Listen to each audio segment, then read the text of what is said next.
We're working with permanent dye, so these colors will stain anything that it touches.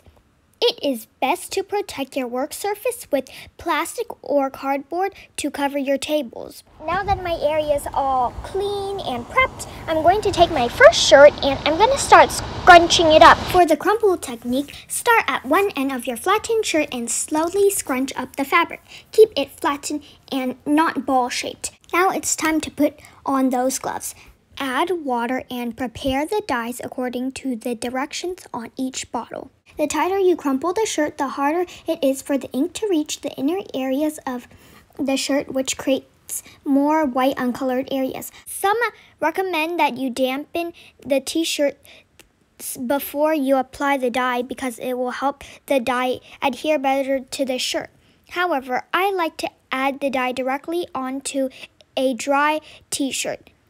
If wet, it absorbs the dye too quickly and blends the colors everywhere. I applied 2 colors of dye on one side of the shirt. Let the dye penetrate into the folds, flip the shirt, and repeat the same process. Let me untie the shirt so you can see the result. The colors did not reach some areas. I will crumple some spots individually and add dye to those areas. I'm doing a couple of sections to give the t-shirt more color. Spiral is a very popular style. I start at the top corner near the shoulder of the T. Twist the shirt until it's tightly wrapped into a spiral shape. I am making a bun and sectioning it with rubber bands. I make 8 sections. How you fold, tie the rubber band, or pinch the fabric will determine the look and feel of the shirt. Each design is unique. Place t-shirt on a raised rack while dyeing. I have a tray underneath to collect all the drips and excess dyes. I'm using 4 different colors for this shirt. I color each section thoroughly. I add different color on each slice of pie. When using multiple colors, if the dye is applied too close together, the colors might get muddy. Turn the bun over to color the other side. Do this on both sides, ensuring each slice of pie is the same dye color. If you want a shirt with lots of white space, make sure that the dye doesn't drip too far into the crevices. On the flip side, if you want fewer white spaces, get the dye into as many crevices as possible.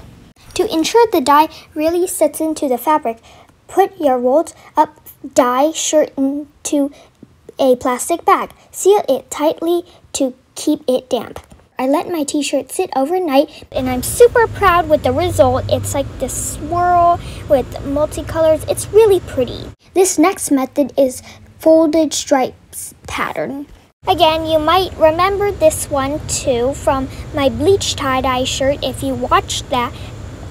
But this is the stripes method, and I'm just folding in a kind of diagonal way. You can also fold it from top to bottom or left to right, whichever direction you want your stripes to go. This took like about 10 minutes, but the end result was really worth it. And I really am taking my time, so the end result looks good. Once my fold is done, I tie it with 8 rubber bands.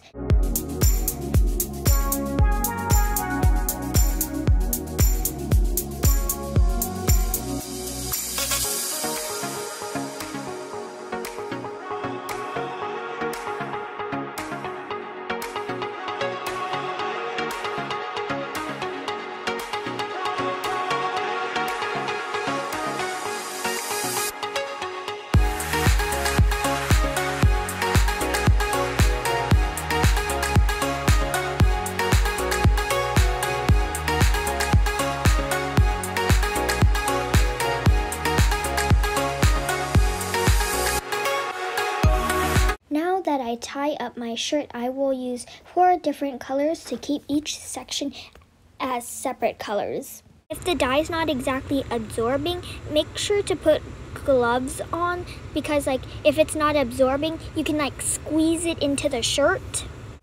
If you want brighter color, you may want to add less water to your powder dye. This will give a more intense color. But if you want a lighter shade, then just add more water. Dye can lose their concentration within 72 hours, so only add water to the bottles that you will be using.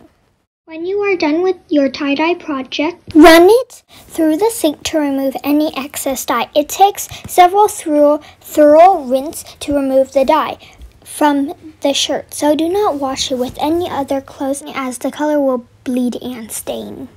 You need to keep the dye moist on the fabric for the dye to react and stain the cotton fabric fiber thoroughly. You should give your dyes plenty of time for the reaction to happen to create bright and intense color. There are all kinds of different ways to do this, but here are 3 techniques. Thank you for watching, and don't forget to subscribe.